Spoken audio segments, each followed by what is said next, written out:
సిబిఐలో చాలా వరకు కూడా అంటే నీతి నిజాయితీగా పనిచేస్తారు అనేది ఇప్పటివరకు ఎవరిని చూడలేదు సార్. మాకందరికీ మా చిన్నప్పటి నుండి కూడా మిమ్మల్ని మీ పేరు మాత్రమే వినిపిస్తుంది. అలాంటిది అందులో మీకు బాగా సంతృప్తినిచ్చిన విషయం ఏంటి సార్? హ్మ్. ఎందుకంటే సిబిఐలో చాలామంది చాలా చక్కగా పనిచేస్తుంటారు. హ్మ్. ఎందుకంటే కానీ ఏమవుతుందంటే ఎప్పుడైతే హై ప్రొఫైల్ కేసెస్ ఇన్వెస్టిగేషన్ జరుగుతుందో అప్పుడు సిబిఐ వాళ్ళు ప్రజలతో పరిచయం అవుతారు. హ్మ్. లేకుంటే సిబిఐ అనేక సంవత్సరాల నుంచి దాని పని చేసుకుంటూనే వెళ్తుంది. ముఖ్యంగా ఈ కరప్షన్‌ని, హ్మ్. లంచగొండితనాన్ని, అవినీతిని ఆపడానికి పుట్టిన సంస్థ ఇది.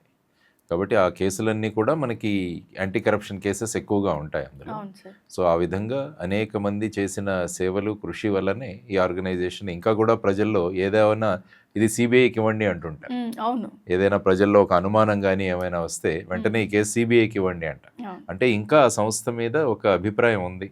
ఇక్కడికి వెళితే కేసు సక్రమంగా ఇన్వెస్టిగేట్ అవుతుందన్న ప్రజల్లో విశ్వాసం కూడా ఉంది.